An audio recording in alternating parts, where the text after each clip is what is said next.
Hello everyone, welcome back to the Let's Dream Civils YouTube channel. Today's topic of discussion is Leadership Tenure Extension of Central Bureau of Investigation, which is the most important institutions of Indian polity and governance. And this topic is highly important for UPSC GS Paper 2 Polity and Governance, UPSC GS Paper 3 Internal Security. In this video, we will also look into the institutional framework of CBI. What is the context? The context is the Appointments Committee of the Cabinet has approved a 1-year extension for the Praveen Sood as Director of the CBI beyond May 24, 2026. The Appointments Committee of the Cabinet ACC is the highest level executive body in the Government of India, and they are responsible for the appointments of most senior positions including secretaries, additional secretaries to the Government of India, RBI's Governor and Deputy Governor, and even CBI's Director. So they have approved this 1-year extension, and this marks his second extension in office, which means he has previously got an extension last year. So this is his second extension in office. The leadership justified the continuity in leadership because there is an ongoing high-profile investigation, which is the NEET UG paper leak case.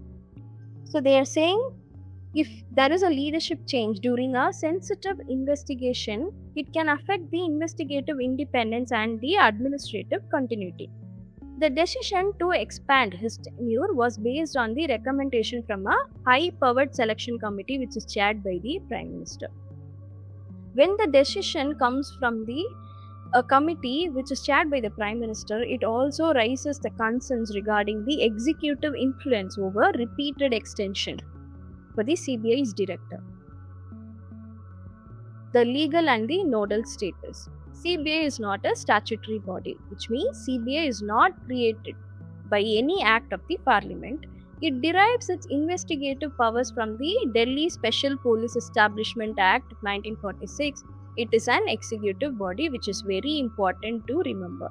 CBI is an executive body, not a statutory body. The parent ministry. CBI functions under the Ministry of Personnel, Public Grievances and Pensions.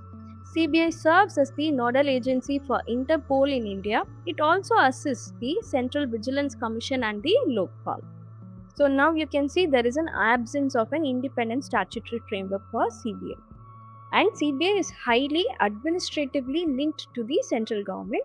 So this will remain as a structural weakness in the institutional autonomy of CBI.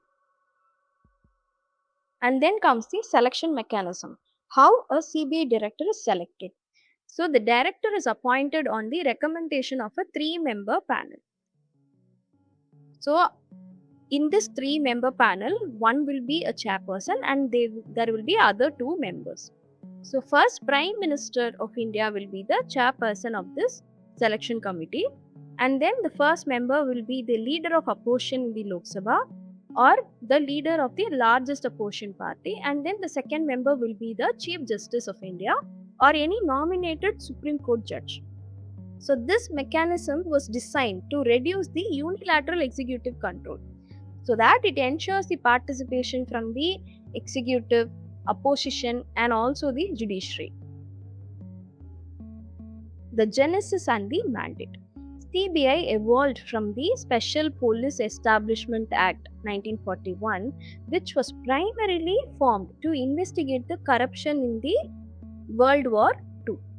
Later, based on the recommendation of the Santhanam Committee from 1962 to 64 on prevention of corruption, the CBI was formally established in the year 1963. CBI's motto is industry, impartiality and integrity. So this reflects the ideals of the India's premier investigative police agency. Now let's look into the tenure of the CBI director. The tenure of the CBI director has a fixed term of 2 years.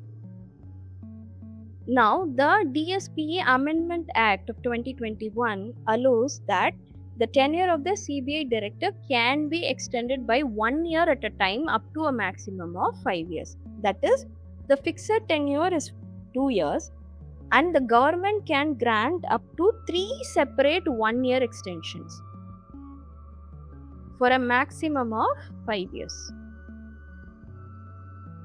Okay. And now let's look into the Praveen Sood's timeline. So he was appointed on May 2023 for an initial 2-year term, and then the first extension was approved on May 2025, and then the second extension was approved on May 2026. So now, even if the government wants to extend this tenure, they can do it for another 1 year. After that, the CBI director, a new CBI director has to be appointed. The operational wings of CBI. There are 3 functional divisions of CBI. First wing is the anti-corruption. So this wing investigates the corruptions involving the central government employees, public sector undertakings, and then senior government officials, even the legislative members like MPs, MLAs, ministers, even the Prime Minister. So they can investigate this corruption cases. And then the economic crimes. So this wing will investigate the bank fraud, financial scam, cyber crimes, or any economic offences of national significance. And then comes the special crimes wing. This wing will investigate the terrorism cases, kidnapping, or any sensational criminal cases, or any cases where there is a lack of credibility in the state police probe, which is shifted by the Supreme Court or any High Court's mandate. So this case will be investigated by the CBI only when there is a Supreme Court or any High Court's order. Now let's look into the evolution of the appointment. So initially, CBI Director was appointed by the central government, solely by the central government based on the DSPE Act of 1946. And then on the Vineet Narain case of 1997, the Supreme Court mandated a fixed 2-year tenure for the CBI Director and a committee-based selection. And then comes the Central Vigilance Commission Act 2003. So they codified this Supreme Court's mandate of 2-year tenure for the CBI Director, and also the selection involved the Central Vigilance Commission and the secretaries. And then we had the Lokpal Act of 2013. This formalized the current 3-member panel for the selection and the appointment of CBI Director. What is the state consent and jurisdiction of CBI? When CBI wants to investigate a case in a state, according to Section 6 of DSPE Act, they have to get the consent of the state government to exercise the power in their state. So there are 2 types of consent. General consent. So general consent will allow the CBI to investigate the central government employees in a state without seeking permission from the state government every time. They don't have to get the permission each and every time. So this will allow a seamless investigation, but several states have recently withdrawn this general consent. Then comes the specific consent.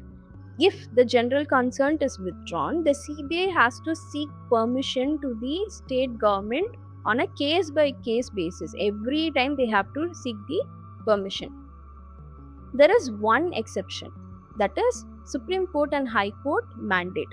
As we said earlier, when a case has been shifted or transferred to CBI by a Supreme Court or a High Court's order, then in that case, the CBI can start their probe without any state consent.